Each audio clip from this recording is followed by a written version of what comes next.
Hello friends, എല്ലാവരും എന്ത് പറയുന്നു? സുഖമായിട്ടിരിക്കുന്നതെന്ന് വിശ്വസിക്കുന്നു. നമുക്കൊരു നൂഡിൽ ഉണ്ടാക്കാം, ഒരു ഹക്ക നൂഡിൽ ഉണ്ടാക്കാം. വെജിറ്റബിൾസ് ഇട്ടുണ്ടാക്കാം, ചിക്കൻ ഇട്ടുണ്ടാക്കാം, എഗ് ഇട്ടുണ്ടാക്കാം. പക്ഷേ നമ്മളിപ്പോൾ ഉണ്ടാക്കുന്ന ഒരു മിക്സ് ഹക്ക നൂഡിൽ. ഇഞ്ചി, വെളുത്തുള്ളിയും പച്ചമുളകും കൂടി ഇടിച്ച് വെച്ചിട്ടുണ്ട്. പിന്നെ സ്പ്രിംഗ് ഓണിയൻ്റെ ബാക്കി ഉണ്ടായിരുന്ന പാലും തലയും അതും ഇതും ഒക്കെ കൂടെ എന്ന് വെച്ചാൽ ലീഫും പുറവശത്തെ ഭാഗവും കൂടി. ഇത് റെഡ് ക്യാപ്സിക്കം ഇല്ലാത്തതുകൊണ്ട് ടൊമാറ്റോയുടെ ഭാഗമാണ് കുറച്ച്. ഇത് ക്യാപ്സിക്കം. പിന്നെ ഇത് ഞാൻ ഫ്രോസൺ ബീൻസാണ്. ഇത് നമ്മുടെ ക്യാരറ്റ്. ഇതത്രേ ഉള്ളൂ. പിന്നെ ഞാൻ അരിഞ്ഞ് വെച്ച് നമ്മൾ വേവിച്ച് വെച്ചിട്ടുണ്ട്.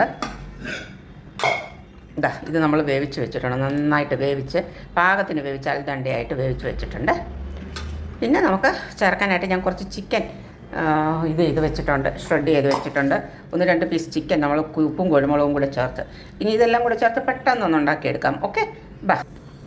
നമുക്ക് വളരെ കുറച്ച് എണ്ണയിലാണ് ഉണ്ടാക്കുന്നത്. അത് ഞാൻ ഒരു കടായി വെച്ചു, അതിനകത്ത് ഇച്ചിരി എണ്ണ ഒഴിച്ചു. അത് നന്നായിട്ട് ചൂടായപ്പം ഇഞ്ചിയും വെളുത്തുള്ളിയും പച്ചമുളകും കൂടി ഇടിച്ചതാണ് ചേർത്ത് കൊടുക്കുന്നത്. ഇത് ഞാൻ എൻ്റെ വേറൊരു സ്റ്റൈലിലാണ് ഉണ്ടാക്കുന്നത്.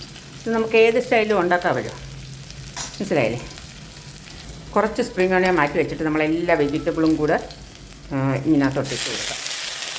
എല്ലാം ഒരുമിച്ച് അങ്ങ് ചേർത്തേക്കണം, നോ പ്രോബ്ലം. പിന്നെ നമ്മൾ അരിഞ്ഞ് വെച്ചിരിക്കുന്ന ഇതൊന്നും അധികം ഒന്നും വഴരുമൊന്നും വേണ്ട, എല്ലാം ക്രഞ്ചി ആയിട്ടിരിക്കണം, എന്നാലേ അതിന് ടേസ്റ്റ് ഉള്ളൂ. അതിൻ്റെ കൂടെ നമ്മൾ വേവിച്ച് വെച്ചിരിക്കുന്ന ചിക്കൻ കൂടെ അങ്ങിട്ട് കൊടുക്കുക. അതിനകത്ത് വെള്ളമൊന്നുമില്ല, ഒരു കുരുമുളകും ഉപ്പും കൂടെ ചേർത്താണ് നമ്മളത് ഇത് ചെയ്ത് എല്ലാം കൂടെ അങ്ങ് ചേർത്ത്. ഇപ്പം തന്നെ വെന്ത് കഴിയും, കാരണം ഇത് വളരെയധികം ക്രഞ്ചി ആയിട്ടിരിക്കേണ്ട വെജിറ്റബിളാണ്. അധികം വേവിച്ചെടുക്കല്ലേ.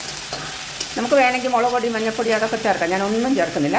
കുരുമുളക് ഓൾറെഡി ചിക്കനിൽ ചേർത്തിട്ടുള്ളതുകൊണ്ട് നമുക്കൊന്നും ചേർക്കണ്ട. പിന്നെ നമുക്ക് ചേർക്കാവുന്ന നമ്മൾ വേവിച്ച് വെച്ചിരിക്കുന്ന 1-2 മിനിറ്റ് ഒന്ന് വേവട്ടെ. ഈ ക്രഞ്ച് വേണമെന്ന് പറഞ്ഞാലും ഒത്തിരി വേവാത്തൊന്നും നിലാനിർത്തുന്നില്ല.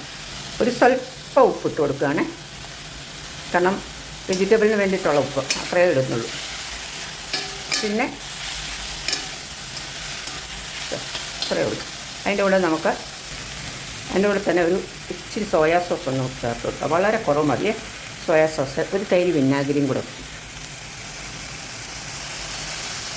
പിന്നെ വേണമെന്നുണ്ടെങ്കിൽ ഇച്ചിരി ടൊമാറ്റോ സോസും ഒക്കെ ചേർക്കാം. എനിക്ക് വേണ്ടാത്തതുകൊണ്ട് തന്നെ എരിവ് നല്ലതായിട്ടുണ്ട്, അതുകൊണ്ട് ചില്ലി സോസ് ഒന്നും കുറക്കാവും. പച്ചമുളകും ഇഞ്ചി വെളുത്തും കൂടെ ചതച്ചിട്ടല്ലേ നമ്മൾ, അപ്പോൾ നല്ല എരിവുണ്ട്. ഇങ്ങനെ മൂത്ത് വേണം വരാൻ. ഇപ്പം തന്നെ വെന്തിട്ടുണ്ട്, കണ്ടാൽ അറിയാം.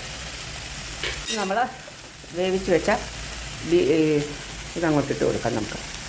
ഉണ്ടോ? ഇനി നമുക്ക് ഇളക്കാം.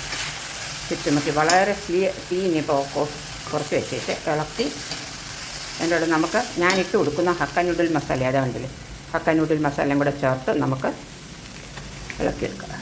ഞാൻ കുറച്ചേ ഇടുന്നുള്ളത്, കൂടിപ്പോയാലൊക്കെ കൂടുതലാവും. നന്നായിട്ട് ഇളക്കിയെടുത്തിട്ടുണ്ട്.